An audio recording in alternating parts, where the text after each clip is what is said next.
이번 달 내셔널 지오그래픽에서 로만 캐톨릭이 강조하고 있는 마리아 숭배 사상에 대한 내용이 실렸습니다. 굉장히 많은 분량이 그 한 권에 다 실렸기 때문에 제가 시간이 없어서 다 읽지는 못했습니다만 그 처음 부분을 조금 읽어봤어요. 그 처음 부분에 그 제목이 어떻게 되어 있냐면 Mary, 그러니까 마리아죠. Mary, the most powerful woman in the world. 이렇게 되어 있어요. 그러니까 이 세상에서 가장 강력한 힘을 가지고 있는 여인 누구라고요? 마리아. 이제 그 내용의 제목이 그거예요. 그러면서 이런 제목하에 한 캐톨릭 신자의 이야기를 소개하고 있습니다. 저 동부 유럽 아시죠? 한참 이 전쟁과 내전으로 막 시끄러웠던 이 버스니아 헤르체고비나 그 지역에 살았던 한 남자에 대한 이야기인데요. 이분이 지금도 매일 새벽 5시 40분만 되면 자기 동네에 있는 로만 캐톨릭의 한 성당에 들어가서 마리아와 대화를 시작한다는 겁니다. 왜 이런 삶을 시작하게 되었느냐 하니까 이분이 16살이었던 1981년도에 그러니까 아주 목동이었습니다. 이분이 양을 치는 목동인데 목동 시절에 자기를 포함한 여러 명에게 이 마리아가 나타난 거예요. 마리아의 환상을 본 거예요. 그래서 마리아가 환상으로 나타났는데 이분을 비롯한 그 여러 목동들에게 자기를 소개를 하면서 Queen of Peace, 평화의 여왕이다. 이렇게 이제 소개를 하면서 하늘의 메시지라고 하는 여러 가지 그 메시지들을 그때 줬다는 거예요. 그래서 이분이 그 이후부터는 매일 새벽마다 그 성당에 나가서 이 마리아와 대화를 하는 것으로 하루를 이렇게 시작하게 되었다는 겁니다. 제가 이 내용을 읽어보면서 이것이 현재 캐톨릭의 현 주소구나 라는 것을 알게 되었습니다.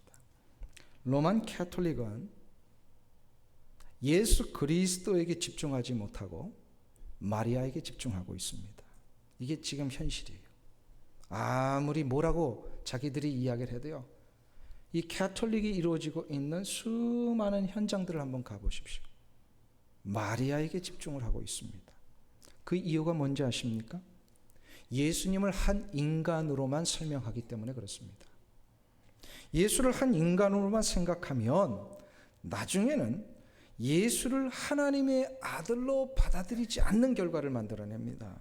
이게 참 심각한 문제입니다. 제가 나중에 조금 더 이따 이 캐톨릭에 대한 이야기를 좀 가르쳐 드리겠습니다. 이 캐톨릭 많은 분들이 무슨 기독교의 한 교파 정도로만 알고 있는데 그렇지 않습니다.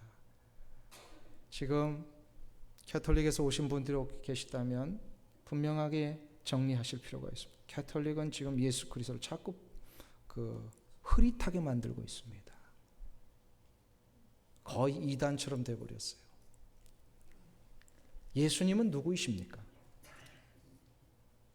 예수님은 하나님의 아들이십니다. 그래서 예수님께서 요한복음에서 이렇게 말씀하십니다. 나는 길이요 진리요 생명이라. 나로 말미암지 않고는 아버지께로 갈 자가 없다라고 분명히 말씀하고 계십니다. 이 말씀이 무슨 뜻이죠? 우리 인생에 사는 길이 예수님에게만 있다는 뜻입니다. 아멘. 예수님에게도 있는 게 아니라 예수님에게만 있습니다. 인생의 참된 가치와 의미는 예수님만이 주실 수가 있습니다. 그리고 모든 인간이 결국은 맞이하게 될 이 죽음의 문제를 해결하실 수 있는 유일한 분이 예수님 분이십니다. 그러므로 예수님을 받아들이는 것이 인생에 있어서 가장 큰 축복입니다. 아멘. 이 세상에는 오직 두 부류의 사람만 있습니다. 예수님을 받아들이는 자, 그리고 예수님을 받아들이지 않는 자입니다. 예수님을 받아들이는 자에게는 생명의 은혜와 축복이 주어집니다. 그러나 예수님을 거부하는 자에게는 인생의 길도 찾지 못할 뿐더러 무엇이 옳고 그른지 진리도 분별하지 못하며 결국 죽음 앞에서 절망과 탄식만 내뱉을 뿐입니다. 그러니까 결국은 죽을 때 보면 알아요. 그분이 어떤 길에 서 있는지. 죽음을 맞이하면서 벌벌벌 떨면서 탄식과 절망을 하고 있는 자였다면 그는 분명히 예수님을 아직 만나지 못한 자입니다. 왜요? 예수님을 만난 자는 영원한 생명이 보장되어 있으니까.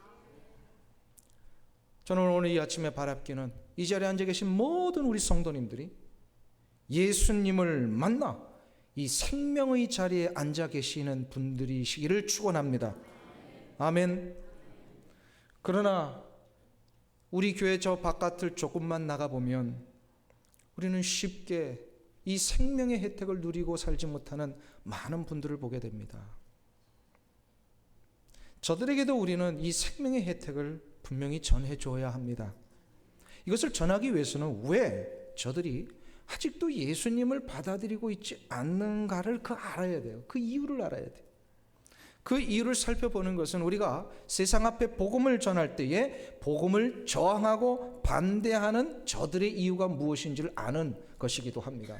그런 의미에서 오늘 우리는 그 이유를 다시 한번 살펴볼 필요가 있습니다. 오늘 읽은 본문 다시 한번 우리 54절에서 56절로 가보실까요? 54절에서부터 56절에 가보시면 예수님을 거부하는 자들의 그 이유가 성경에 기록되어 있습니다. 우리 다시 한번 읽겠습니다.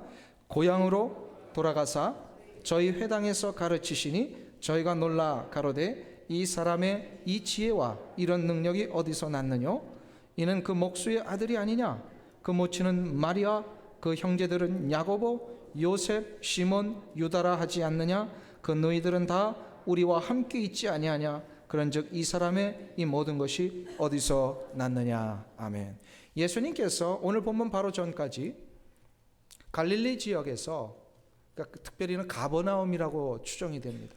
이 가버나움 지역에서 예수님이 천국의 비유를 쭉 말씀하시다가 이제 그곳을 떠나서서 약 남서쪽에 한 30km 정도 떨어져 있는 이 나사렛이라는 동네로 오셨습니다. 이것이 고향입니다. 예수님이 태어나신 곳은 베들레헴이지만 자라신 곳이 나사렛이기 때문에 보통 이곳을 예수님의 고향이라고 불렀습니다. 예수님이 고향 땅에 들어가셔서 제일 먼저 가신 곳이 회당입니다. 이 회당은 당시 유대인들에게 있어서는 말씀을 배우는 장소입니다. 훌륭한 랍비들이 와서 말씀을 강론하고 율법사들이 와가지고 말씀을 해석하는 곳입니다. 예수님도 당시에 수많은 사람들에게 말씀을 가르치고 설교를 하셨기 때문에 아마 회당에 초청을 받으셨던 것 같아요. 회당에 가셔가지고 설교를 하셨는데 율법의 말씀을 가르쳐 주시지 않았겠어요? 그 천국의 놀라운 비밀들을 선포하지 않으셨겠어요? 그러자 이 말씀의 가르치심을 받았던 그 자리에 앉아 있는 사람들의 반응이 바로 53절부터 54절에서부터 56절까지 나오는 거예요. 저들이요, 반응이 뭐예요? 놀란 거예요. 왜 놀랐을까요? 예수님의 그 놀라우신 지혜와 말씀의 능력 앞에 다들 깜짝 놀랐어요. 이거는 역설적인 얘기입니다. 놀라기는 했는데 전혀 예수님을 인정하지 않고 받아들이지 않았다는 얘기입니다. 그 이유는 예수님을 너무 인간적인 지식으로만 바라보았기 때문에 그렇습니다. 인간적인 예수님으로만 바랐습니다. 왜냐하면 저들이 너무 예수님의 가정을 잘 알고 있었거든요. 오늘 본문에 보니까 예수님을 지칭할 때 누구라고 지칭을 했어요? 그 목수의 아들, 이런 거 있잖아요. 내가 그 집안 잘하는데 그건 누구 아무개 아들 아니야, 이런 거예요 지금. 그리고 예수님의 그 가족들, 형제들이 있었어요. 오늘 본문에 보니까 4명의 형제 이름이 나옵니다. 그리고 또 그 누이들이 나온다 그랬어요. 그럼 최소한 6명은 되겠죠. 누이들이라고 복수로 했으니. 예수님의 식구가 아마 대가족이었던 것 같아요. 그 집안의 아들 이름까지 딸들까지도 다 알 정도면 우리식으로 말하면 그 집안에 밥상에 숟갈 몇 개 놓는지도 아는 그런 상황입니다. 너무 잘 알고 있었어요.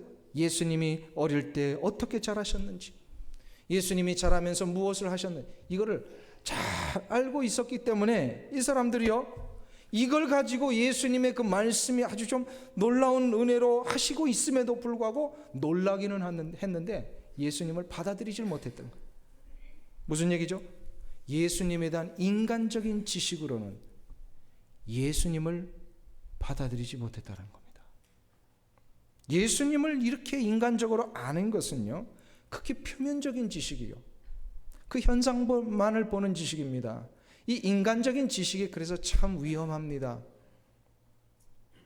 표면적이고 현상적인 이 인간적 지식은, 이런 알은 결코 그 본질을 볼 수 없습니다. 이러한 알미 나타나게 되는 아주 중요한 이유 중에 하나가 뭔지 아십니까? 우리 인간에게 있는 선입견과 편견 때문입니다. 선입견이 뭐죠? 어떤 사물이나 사람을, 어떤 그 이루어지고 있는 주장과 내용을 확인하지도 않고 미리 자기 마음에서 정해버려서 판단하는 걸 얘기해요. 선입견. 편견은 뭐죠? 한쪽으로 치우쳐가지고 공정하게 생각하지 못하는 겁니다. 공정한 상태를 잃어버린 것. 지금 나사렛의 회당에 앉아있는, 회당뿐만 아니라 나사렛에 있는 많은 사람들이 그랬던 것 같아요. 예수님에 대한 선입견과 편견이 있었습니다. 그 목수의 아들은 목수밖에 될 수 없는 거 아니야? 라고 하는 이 선입견이 있었어요. 당시에는 모든 직업들이 이 가정에서 전수되어 왔으니까. 목수의 아들인데 목수밖에 더 돼? 라고 하는 이 선입견이 있었어요. 그리고 목수의 아들이라면, 목수라면 그 배우지도 못하고 한 번도 훈련받지 못한 그 무식한 목수라면 이런 말을 전할 수 없어 라고 하는 이 편견이 있었습니다. 동네 사람들이 어릴 적부터 예수님을 잘 안다고 생각했던, 그래서 그 예수님을 너무 잘 안다라고 생각했던 이것은 극히 예수님에 대한 인간적인 지식이었습니다. 인간적인 지식은요, 예수님을 좀 더 정확하게 보는 눈을 가려버립니다. 이게 큰 문제입니다.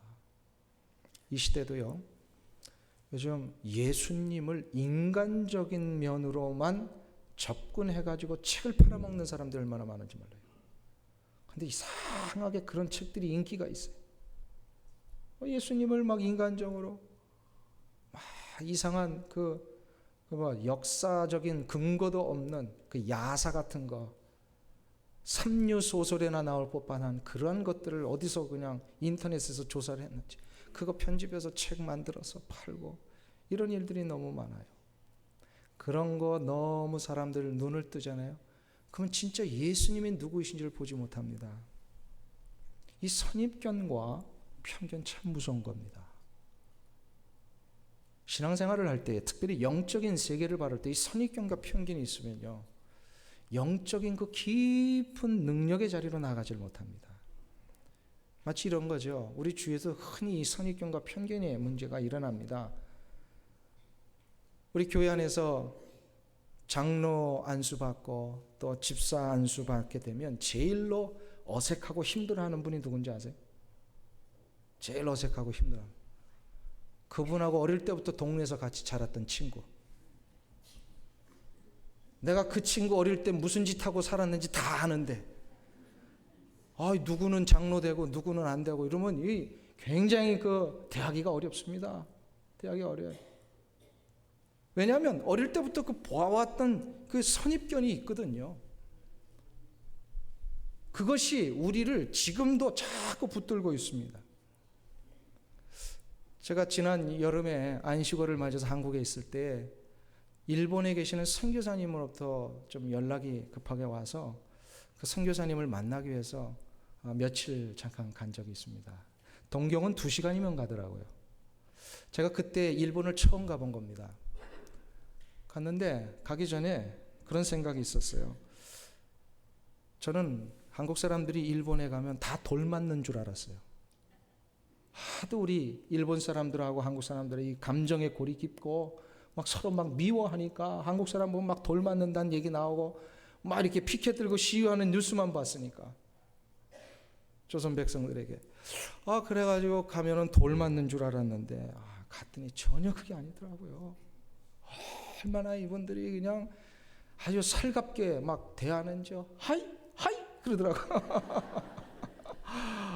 아리가또 하면서 뭔가 이렇게 먼저 제가 지나가려고 하면 이분들이 고개를 숙여서 먼저 가라고 이렇게 막 안내해주고 얼마나 겸손하고 친절하게 대하는지 제가 깜짝 놀랐어요. 알고 봤더니 일본 사람들 가운데 이 한국 사람들 미워하고 막 피켓한 거 극히 소수라는 거예요. 극히 소수예요.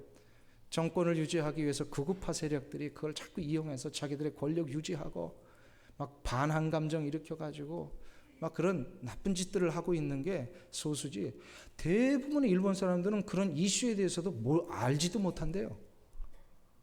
그래서 한국 사람이라 그러니까는 그 선교사님하고 같이 가니까요, 얼마나 친절하게 대해주는지. 제가 그때 그러면서 한 가지 깨달았어요. 내가 일본 사람들에 대한 이 선입견과 편견이 있었구나. 계속 다 미워했거든요. 1억 2천만 명 되는 일본 사람들 다 미워했어요. 근데 1,000만 명도 안 되는 그 극소수의 사람들이 그러는 건데, 제가 그걸 보면서 이 편견과 선입견이 이렇게 무서운 거구나. 근데 이 편견과 선입견이요, 영적인 세계에서도 계속해서 있으면요, 이 영적인 깊은 자리로 가지 못하게 만듭니다. 아주 이게 큰 문제예요. 예수님께서 물론 공생의 기간 동안에 한 집안의 아들로 30년 동안 사신 건 사실이에요. 마리아를 육신의 어머니로, 요셉을 육신의 아버지로 모시고 살았습니다. 30년간. 그렇지만 결코 요셉과 마리아의 진짜 아들은 아니셨습니다. 요셉과 마리아는 예수님의 공생의 사역과 십자가의 구속을 위하여 하나님이 사용하신 도구일 뿐이에요. 마리아를 잘 정리하셔야 돼요. 마리아는 성모가 아닙니다. 마리아는 하나님께서 예수님의 구속 사역을 위해 사용하신 축복의 매개자일 뿐입니다. 그의 몸을 빌리신 것뿐이에요.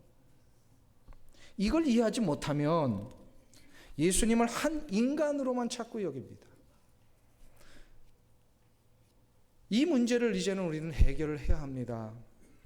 예수님을 자꾸 인간적으로만 보는 거, 이거를 해결해야 되는데, 그러니까 이제 우리가 아니라 세상 사람들을 향하여 우리가 이 문제를 이야기할 때마다 어떻게 해결시켜 주느냐 이 말입니다. 두 가지 방법이 있습니다. 첫 번째는 예수님을 자꾸 인간적인 눈으로만, 인간적인 지식으로만 보는 것이 아니라 영적인 분별력을 가지고 영적인 눈을 뜨게 해달라고 우리가 간구해 갑니다. 예수님을 인간적인 지식이 아니라 영적인 눈으로 바라볼 수 있는 것은요, 전적인 하나님의 은혜이십니다. 그의 영혼 속에 하나님이 은혜를 주셔야 되는 거예요. 마태복음 16장에 보면 그 가이사랴 빌립보에 예수님이 제자들을 데리시고 그 지역에 들어갔을 때 예수님이 제자들에게 물어보셨죠. 얘들아, 세상 사람들이 나를 누구라 하더냐? 이때 제자들이 뭐라 그래요? 예수님 선지자 중에 한 분이라고 막 이 사람이라고도 하고 저 사람이라고 이렇게 얘기를 합니다. 이렇게 될 얘기를 할 때 그때 정말로 그 기특한 베드로가 뭐라고 대답을 합니까? 주는 그리스도시요 살아계신 하나님의 아들이십니다. 예수님이 이 대답을 너무 흡족해 하셔서 기뻐하셨어요. 그래서 거기서 그냥 베드로를 막 칭찬하시잖아요. 바요나 시몬아 네가 복되도다 하면서 예수님이 뭘 얘기를 하시면, 이것을 알게 하니는 너의 혈육이 아니라, 혈육이에요. The flesh and the blood. 무슨 얘기예요? 너의 육적인 능력이 아니라, 너의 육신의 지식이 아니라 바로 나의 아버지시니라. My Father. 예수님이 하나님 아버지께서 이걸 알게 해주셨다라고 얘기를 하시는 거예요. 예수님을 제대로 이해하고 예수님을 단순히 인간의 아들이 아니라 전능하신 하나님의 아들로 볼 수 있는 것은요, 하나님의 은혜가 임하셔야 됩니다. 아멘.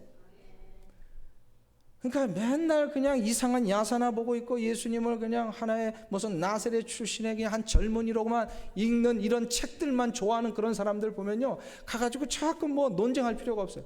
그 영을 볼 때마다 주여 저 영은 불쌍히 여겨주옵소서 기도해야 돼요.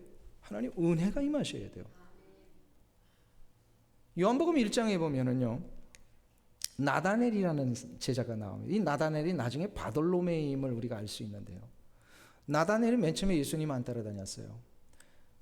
그의 동료였던 빌립이 예수님을 먼저 만나고 나서 이 나다나엘에게 찾아옵니다. 그래서 우리가 놀라운 분을 만났어. 바로 그 수많은 그 성경에서 기록했던 그 그리스도, 그분을 만났단 말이야. 당신도 가보자. 그리고 이제 설득을 합니다. 그래서 이 나다나엘, 그분이 누구신데? 그랬더니요, 빌립이 얘기를 하기를 그 나사렛에서 나오신 예수님, 예수라는 그분, 나사렛 예수 하니까요, 이 나다나엘이요 고개를 갸우뚱하면서 뭐라고 얘기를 했어요? 예, 어찌 선한 것이 나사렛에서 날 수가 있겠는가? 이게 무슨 얘기예요? 그런 촌동네, 그런 무식한 사람들이 살고 있는 그런 지역에서 무슨 메시아가 나온다? 뭐예요 이게? 선입견이에요. 편견이에요. 이런 바돌로메를 향하여 예수님이 찾아오셨어요. 그 즉시로. 그러면 바돌로메를 향하여 뭐라고 얘기를 하십니까? 내가 무화과 나무 있었을 때에 내가 너를 먼저 보았노라. 깜짝 놀란 거예요. 내가 무화과 나무 있을 때 예수님 안 계셨는데 나를 어떻게 알았을까? 예수님은 누구시기 때문에 육신으로 존재하시지만 영적인 하나님의 아들이시기 때문에 모든 걸 다 보고 계시잖아요.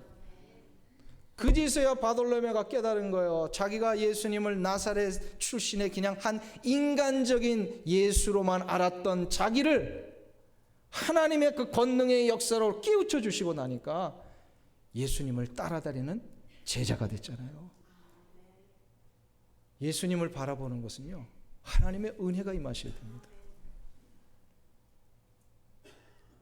이 문제를 해결하는 첫 번째 방법은 하나님의 은혜입니다. 두 번째로 방법이 있어요. 이 문제를 해결하는 거예요. 그것은 바로 예수님의 십자가와 부활의 역사를 통하여서 예수님을 봐야 됩니다. 이런 얘기를 할 때마다 예수님의 십자가와 부활을 믿지도 못하고 이해하지도 못하는데 그걸 어떻게 먼저 받아들이라고 하십니까? 라고 하는 이런 의문을 제기합니다. 그럴 때마다 한번 보세요. 뭐든지 다 이해하고 받아들입니까, 여러분들? 예를 들어서 이런 거죠. 우리가 집에 이제 새로 들어갈 때에 집에 전기를 설치를 합니다. 근데 집에서 전기 설치할 때 그 전기의 원리 여러분들 다 알고서 설치하세요? 아니죠?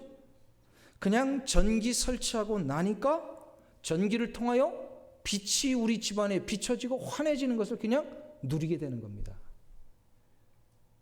길과 진리와 생명 되신 예수님을 이해하고 그 능력을 얻기 위해서는요, 예수님의 십자가와 부활의 역사를 먼저 봐야 됩니다.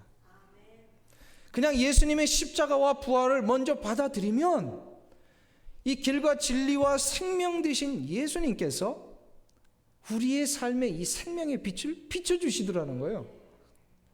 그러니까 이해하고 받아들이는 게 아니라 받아들이고 나니까 능력이 나타납니다. 아멘.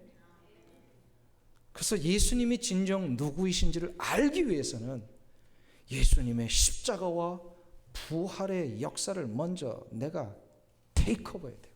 가지고 있어야 돼요. 그래서 한번 보세요. 예수님의 동생들이 어땠습니까? 예수님 공생의 기간 동안에 예수님의 동생들 예수님 믿었어요? 안 믿었어요?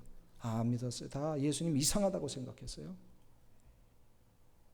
그런데 예수님이 십자가에 달려 돌아가시고 부활하신 이후에 이 십자가와 부활을 목격하고 나니까 예수님의 동생들이 다 바뀌어집니다. 예수님을 진정 하나님의 아들로 30년 동안 알고 있던 자기의 맏형이 아니라 예수님은 진짜 하나님의 아들이셨구나. 그 대표적인 인물이 누구예요? 야고보와 유다 아닙니까? 야고보와 유다가 처음에는 예수님 그냥 형으로만 생각했어요. 이상한 형으로 생각했어요. 예수님 부활 승천하시고 나니까 그제서야 야고보와 유다가 꼬꾸라졌어요. 하나님의 아들이셨고. 그래가지고 야고보와 유다가요 나중에 이 초대교회 큰 지도자들이 될 뿐만 아니라 성경을 쓰잖아요. 야고보서, 유다서 다 예수님의 형제들이에요.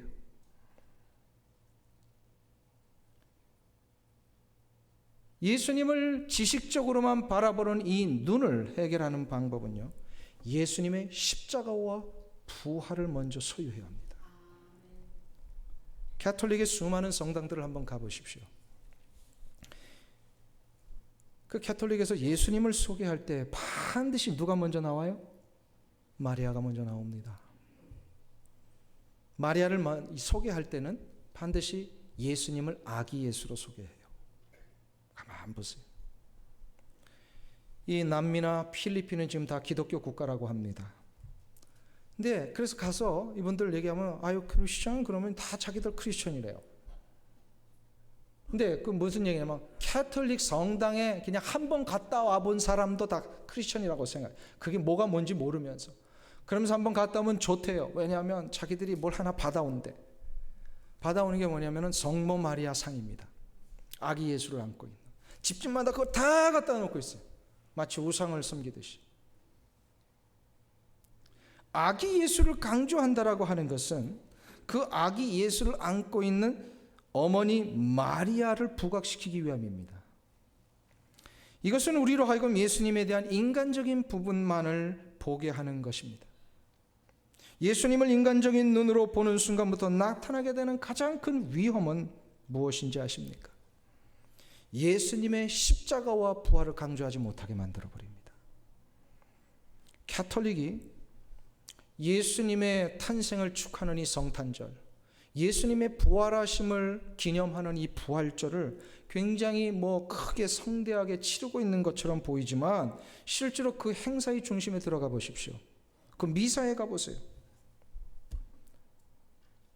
저들은 그 모든 행사와 미사에서 극히 인간적인 예수님에 대하여서만 조명하고 있습니다. 예수님의 탄생과 부활은 반드시 예수님이 보장하신 저 영원한 하나님의 나라에 대한 소망과 연결이 되어야 됩니다. 지금 가톨릭은 그것을 안 하고 있습니다. 지금 진행되고 있는 가톨릭의 모든 행태들은 예수님을 그 중심의 역할에서 빼뜨렸습니다. 지금 이루어지고 있는 교양의 모든 칙령들, 교서들 있죠. 그리고 주교단 회의에서 결정되고 있는 모든 문서들을 한번 보십시오. 저들의 결정과 저들의 이 교서가 다 성경 위에 올라가 있습니다. 예수님의 부활과 예수님이 이 땅에 다시 오심에 대한 이 모든 우리의 확신을 자꾸 흐리게 만들고 있어요.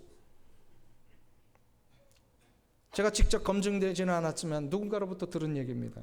지금 얼마 전에 가톨릭의 주교단 회의에서요, 한 가지 결정을 내렸대요. 예수님 다시 재림하지 않으신다. 이게 말이 됩니까?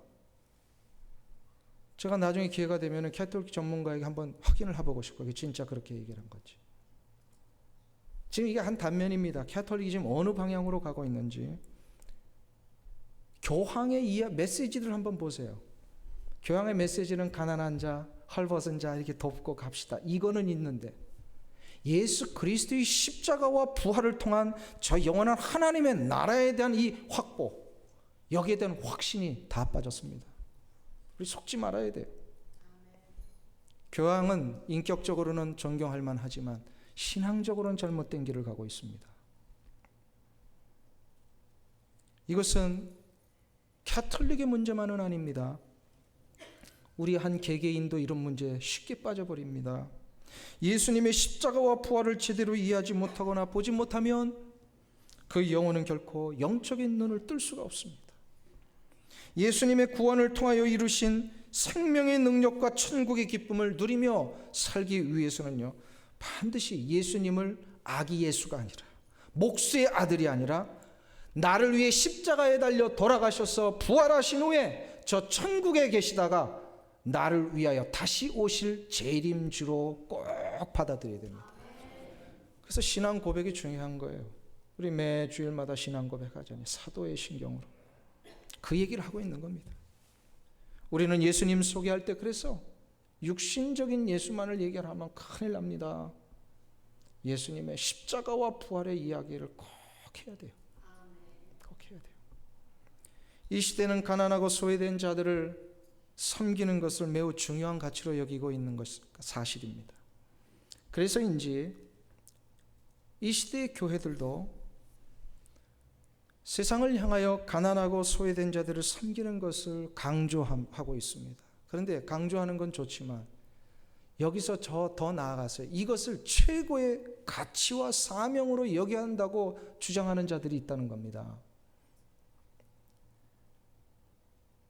이 시대에 가난하고 소외된 자들을 섬기는 것은 당연한 일입니다. 이것이 교회의 최고의 가치, 최고의 사명입니까? 이들은 어떻게 주장하냐면 이런 것을 위하여서 예수님조차도 삶의 가장 중요한 핵심이 가난한 자들을 섬기시는 것이었다라고 얘기를 합니다. 이걸 대부분 주장하는 자들이 해방신학자요 민중신학자들입니다. 그러나 이것은 예수님의 인간적인 면만을 부각시키는 겁니다. 예수님께서 이 땅에 오셔서 가난한 자들을 함께 지내시며 먹고 마시고 저들과 함께 웃고 오신 이유가 뭔지 아십니까? 그것은 저들의 이 가난의 문제를 해결하는 것이 예수님의 구원의 최고 목표가 아니었어요. 저들을 위해 함께 울고 웃으시며 저들에게 먹을 것을 해결하신 이유는 저 영원한 천국에서는 이런 먹고 마시는 문제 정도에 우리가 연연해하는 자들이 아니라 예수님과 더불어 이 먹고 마시는 문제를 이제는 넘어서서 하나님께서 베풀어 주신 이 영원한 천국의 잔치를 누릴 수 있다라는 거, 이거를 가르쳐 주시는 거예요. 여기서 먹는 것 이것으로도 이렇게 기쁘다면 저 영원한 천국에서 누리는 잔치에 참여할 때 얼마나 더 기쁘겠는가, 이거 가르쳐 주시기 위함이에요. 그렇기 때문에 예수님이 오셔서 이 땅에 가난한 자들을 해방시키시고 저들을 위로하고 먹을 것 해결해 주신 것이 예수님의 진짜 구원이다 라고 하는 것은 성경을 너무 잘못 해석하는 거예요. 성경 그렇게 해석하면 안 됩니다. 그거 강조하다 보면 예수님의 인간적인 부분만을 알게 되고, 그렇게 되면 생명의 능력을 잃어버립니다. 예수님은 우리의 길이십니다. 우리의 진리이십니다. 우리의 생명이십니다. 예수님만이 나의 삶에 유일하게 길을 열어주실 수 있는 분이라는 거예요. 예수님만이 내 삶의 진짜 가치가 무엇이고 참된 의미가 무엇인지를 가르쳐 줄 수 있는 유일한 척도이십니다. 아까도 말씀드렸죠. 누구나 인간이 한 번쯤은 맞이하게 되는 이 죽음 앞에 벌벌 떨고 있지만 예수님을 만나는 자마다 이 죽음을 두려워하지 않냐고, 슬프지만 안타깝지만 죽음 넘어 있는 영원한 나라가 보장되어 있음을 알기에 우리는 죽음을 기꺼이 맞이합니다. 이거를 해결하실 수 있는 분은 예수님밖에 없어요. 그래서 예수 그리스도를 받아들인 자는 진정한 인생의 승리자가 될 수 있습니다. 지난 13일자입니다. 그러니까 그저께 금요일이죠. 미국 사람들이 참 이 13일의 금요일 굉장히 떨고 있는 날인데, 무시무시한 날이라고. 근데 우리 그리스도인은 그럴 필요 없어. 그래서인지 이 월드 크리스천 저널이라고 하는 유명한 기독교 잡지에서요, 참 가슴 뿌듯한 기사가 하나 나왔습니다. 그 기사의 제목이 뭐냐면 목사 같은 배우, 이렇게 되어 있어요. 목사 같은 배우. 아니 도대체 누구를 소개하길래 그분을 목사 같은 배우라고 했을까 알고 보았더니 현재 미국 영화계에서 너무나도 잘 알려져 있는 그 흑인 미남 배우 덴젤 워싱턴 아시죠? 이분이 얼마나 인기가 많으냐면 이분은 모든 장르의 영화를 다 소화하는 분이래요. 액션 영화부터 해서 멜로 뭐 또 이런 아주 그 패밀리 무비까지 다 완벽하게 정말로 인상적으로 소화하는 분이기 때문에 이 미국 분들이 굉장히 좋아하신답니다. 근데 이분을 왜 목사 같은 배우라고 소개했느냐 하면, 이 덴젤 워싱턴이 이제 유명한 인사니까 이렇게 초대를 많이 받잖아요. 뭐 가는 곳마다 어떤 목사보다도 더 확실하게 하나님의 살아계심을 증거한답니다. 특히 지난 봄에 뉴 올리언스에 있는 딜라드 유니버시티에서, 그러니까 딜라드 대학에서요, 그 졸업식 외부 초청 연사로 초대를 받았어요. 이분이 사회를 향하여 진출하고자 하는 수많은 젊은 대학생들에게 연설을 하는데 이 학생들 앞에서요 이런 얘기를 해야 된다. 하나님을 첫 번째로 두라. Put God first. 이런 얘기를 해요. 하나님을 제일 우선순위로 둬라. 이 연설을 해서 큰 화제를 불러일으키고 지금 이것이 미국 기독교 사회에 막 이렇게 퍼져가고 있습니다. 덴젤 워싱턴이 가는 곳마다 그는 하나님을 소개하는 것, 그리고 하나님 제일주의로 사는 것을 삶의 가장 중요한 원칙으로 여기고 있다는 것, 자기를 소개하고 그렇게 강조를 한다는 거예요. 제가 그 기사를 읽으면서 어떻게 저렇게 화려한 헐리우드의 스타가 그런 삶을 살 수 있을까? 지금 시대가 어느 때입니까? 공적 석상에서, 공적인 자리에서요, 예수님 얘기하면 다 비난받고 돌 던지려고 해요. 그런데 이 헐리우드 스타가 어떻게 이런 이야기를 담대하게 할 수 있을까 궁금했어요. 근데 그 궁금증이 그 덴젤 워싱턴이 자기의 그 영성 훈련을 소개하는 것을 통해서 제가 궁금증이 풀렸어요. 이분이 어릴 때부터 해오는 영성 훈련이 하나 있답니다. 자기가 잠을 잘 때마다 자기는 잠들기 전에 침대 밑으로 슬리퍼를 집어넣는 됩니다. 그럼 슬리퍼를 집어넣고 잠을 자고 아침에 일어나면 슬리퍼를 신기 위해서 침대 밑으로 무릎을 꿇고 그걸 꺼내러 간답니다. 그러면 무릎을 꿇자마자 신발을 꺼내는 게 아니라 하나님 앞에 기도를 한다는 거예요.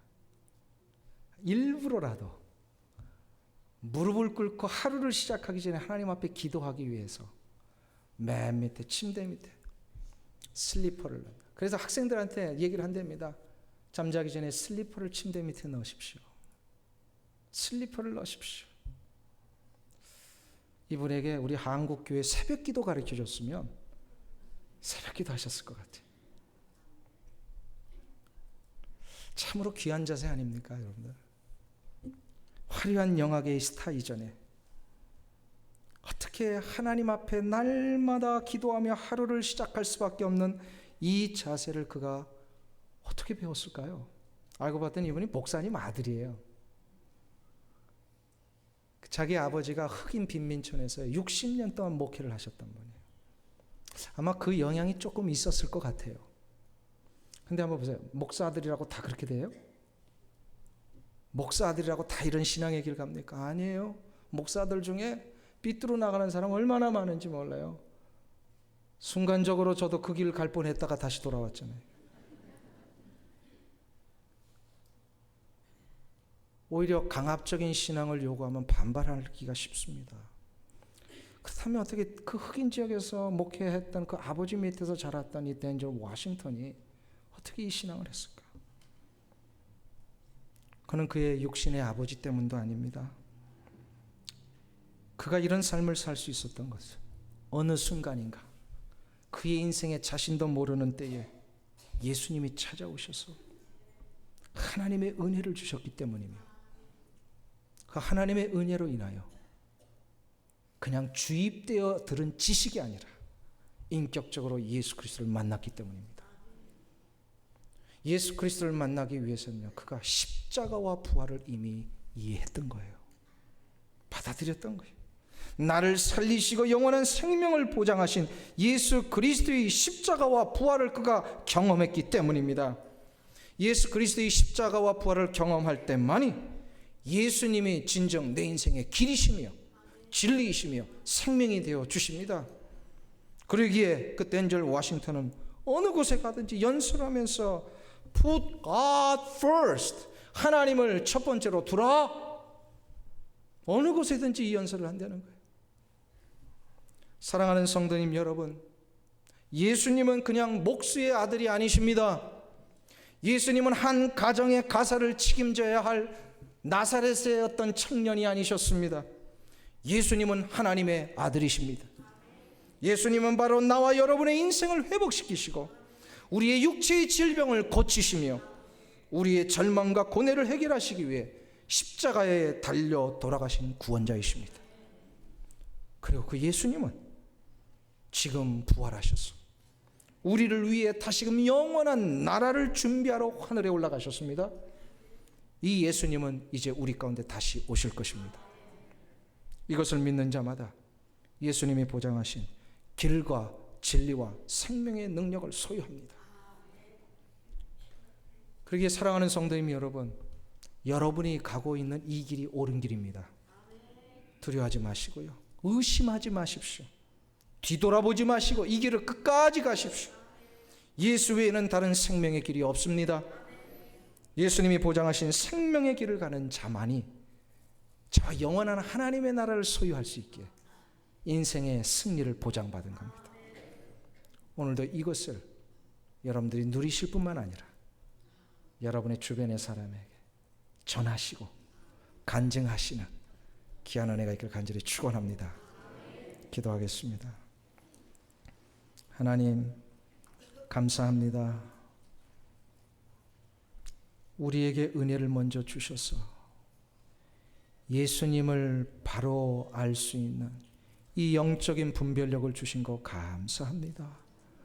예수님을 바라볼 때마다 인간적인 예수로 보지 않게 하시고 예수 그리스도께서 나를 살리시고 영원한 생명을 보장하신 이 놀라우신 십자가와 부활의 역사를 받아들이며 그것을 통하여 예수님을 보게 해주시니 감사합니다. 이제 내가 얻은 이 놀라운 예수님으로 인한 길과 진리와 생명의 능력을 아버지 하나님 우리 주변에 있는 아직도 이 생명의 혜택 모르는 자들에게 전할 수 있게 도와주시옵소서. 하나님은 내 주변에 있는 사람들에게 이것을 간증하게 하여 주옵소서. 그래야 내가 가진 이 귀한 놀라운 감격과 생명의 능력이 나의 가정에, 나의 일터에, 내가 속해 있는 이 모든 사회와 이 땅과 이 민족 앞에 가득 넘쳐나게 하셔서 모두가 다 하나님의 나라를 소망하는 능력의 그리스도인들 되게 하여 주시옵소서. 예수님의 존귀하신 이름으로 기도하옵나이다. 아멘.